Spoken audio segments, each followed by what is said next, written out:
गुरुदेव के चरणों में कोटि कोटि प्रणाम जी। गुरुजी। हमने आप चार साल हुई आपसे गुरु दीक्षा ली, पोथी पाठ भी कराया। हमारे 4 साल हुई, पति खत्म हो गए, दरोगा थे। एक बेटा भी 20 साल का खत्म हो गया गुरुजी। अब एक बेटा बचा है, उसने 9 बार एक्सीडेंट किया और उसके बाद में उसका पैर कटने पे नौबत आ गई, फिर भी वो शराब नहीं छोड़ रहा है। इतना परेशान कर रहा है गुरुजी, ना बच्चों को पढ़ने दे रहा है। बाप की नौकरी, फालवरी की नौकरी ली है उसने केवल दारू पीने के लिए गुरुजी। एक तो दारू पीता, फिर बिस्तर पर पेशाब करता है, बच्चे देखते हैं, रोते हैं, और उसी घर में कैसे रहे गुरुजी।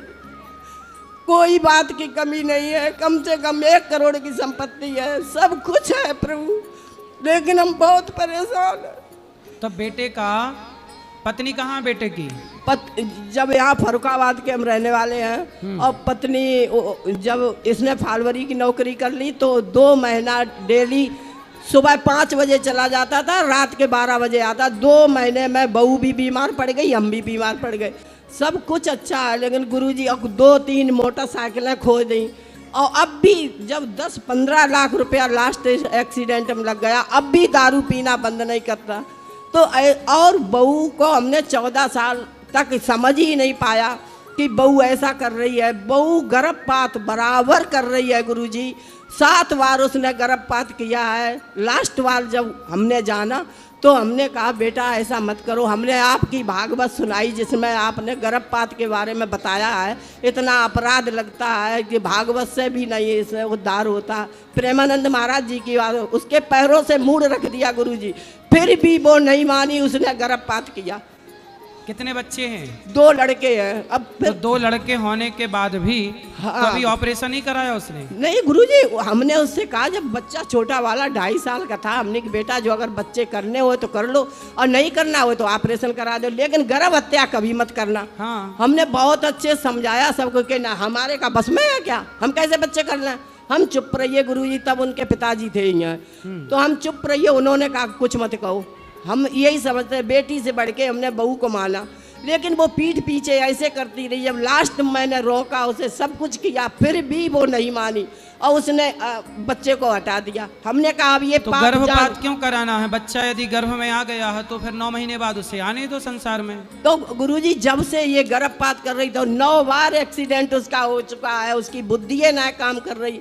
हम क्या करें गुरुजी, हम कैसे रहें? हमें आप ही कहते जब कोई सहारा नहीं होता तो एक गुरु ही सारे होते हैं। उनको ले आना, अपने बेटे को समझाएंगे, बात करेंगे। आपके पास आ चुका है गुरुजी, एक बार हमने पोथी पाठ कराया है, लेकिन वो यहाँ भी शराब पीता रहा चुप्पे चुप्पे। तो बात कराते ना मेरी माइक पे, तब उसको समझाया बस गुरुजी आप हमें ये बता दो, हम उन लोगों के साथ रहे कि अच्छा ये बताओ, रहे? आप वो पति पत्नी वो दोनों खुश हैं? नहीं गुरुजी, आज तो उसने कहा कि अब सामान भरो, यहाँ कानपुर से फरुखाबाद आओ। अब आप इतना बखेड़ा खड़ा कर रहा है, बहू को मार रहा है, बच्चों को पढ़ने नहीं दे रहा, बच्चे बहुत तेज हैं, और हम यहाँ चले आए तो उसने ये गदर किया। हम कैसे करें, क्या करें गुरुजी? बिस्तर पेशाब करता है, प्याज लहसुन खाता। हमने जिस दिन से गुरु दीक्षा ली हमने प्याज लहसुन नहीं खाया।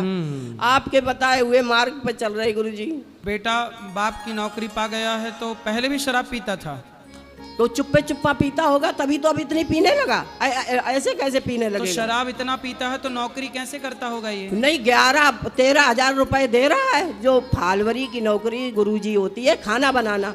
अच्छा। हाँ, और इसके पिताजी दरोगा में थे, अब वो खाना बनवा रहा है दूसरों पे। 13,000 रुपया दे रहा मैंने। अच्छा, और उसे कितना मिल रहा है? और उसे कितना 29,000 रुपये है संपूर्ण पूरा। अच्छा, उसे 29 मिलता है तो उसमें 13 दे के काम करवा लेता है। काम करवा लेता, पी के पड़ा रहता है, शेष बचता है गुरुजी। तो वो दारू पी लेता, फिर हमारी पेंशन जो होती है उससे हम उसके बच्चों का खर्चा चलाते। आपको पेंशन मिलती है? हाँ, हमें 42,000 रुपया मिलते हैं गुरुजी। तो आप उससे अपने बच्चों को पढ़ाते हो, मतलब पोता पोतियों को? हाँ, तो फिर तो भी बीच में हमसे मांगता है। अब जब गुरुजी इसने 9 बार एक्सीडेंट, कम से कम 20 लाख रुपया लग चुका है एक्सीडेंट में, और हमने जितना पैसा उनका मिला 1 प्लाट ले दिया और जो पैसा था उसके एक्सीडेंट में लगा दिया। आज भी मान नहीं रहा। ऐसे बहू लड़के का त्याग कर दें कि उनके संग में रहें। नाती बहुत हमें प्यार करते हैं, वो हमारे बिना रह नहीं सकते। हम क्या करें गुरु, हमें मार्गदर्शन करो आप। ये तो आप गलत फहमी में रह रही हो कि नाती हमारे बिना रह नहीं सकते। ये तो गलत फहमी है आपकी। देखो आप भी एक माँ हो, चलो बेटा बिगड़ा है, बहू अपना परेशान है, तो जो छोटे छोटे बच्चे हैं उनको आप पढ़ा लिखा के योग्य बनाइए, पर संस्कार पढ़ाई थोड़ा बाद में हो, पर संस्कार पहले हो। बेटा बेटी पोता पोती में ठीक है, जिम्मेदारी ठीक है, लेकिन मरण कब सुधरेगा? जब आपका चित्त भगवान में लगेगा, मन भगवान में लगेगा।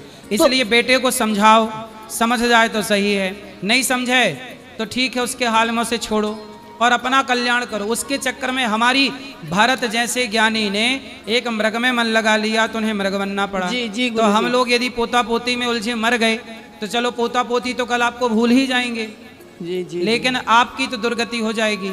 इसलिए मरते समय केवल ईश्वर का चिंतन हो, कर्तव्य पूरे करिएगा, लेकिन भगवान को ना भूलिएगा। हम गुरुजी भगवान को नहीं भूलते।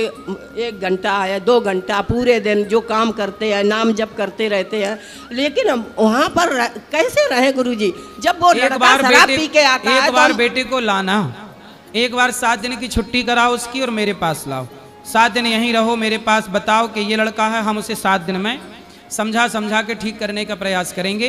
7 दिन यहाँ रखो, कथा सुनाओ, 7 दिन यहाँ उसे शराब से दूर रखेंगे। 7 दिन के लिए छूटेगी तो फिर एक बार 2-4 दिन के लिए और छूटेगी, ऐसे धीरे धीरे छूटेगी। गुरुजी आए थे एक बार, तो आपने यही कहा, मैंने पोती पाठ कराया उनके पापा के नाम से, उसे 7 दिन यहाँ रखा, उसके बाद भी उसे बिल्कुल सुधार नहीं हुआ। नहीं, पर मुझे तब पता नहीं था ना कि बेटा ऐसा है। अब आपने बता दिया, अब बता दिया तो मैं अपनी देख रेख में उसे रखूंगा। अब देखो आए तो है गुरुजी, आप ले आना, उसे हम अपनी देख रेख में रखेंगे और उसे 7 दिन खूब बढ़िया से समझाएंगे। तो हम उन्हीं लोगों के साथ रहें गुरुजी। आप उनको एक बार लाओ, एक आखिरी प्रयास ये कर लो कि मेरे पास लाओ, ठीक। समझाएंगे अच्छे से। आप आके जब आए बेटा तो मेरे को ऐसे ही बताना कि ये मेरा बेटा है जो बिगड़ा है, फिर उसे हम सुधारने का प्रयास करेंगे। जी।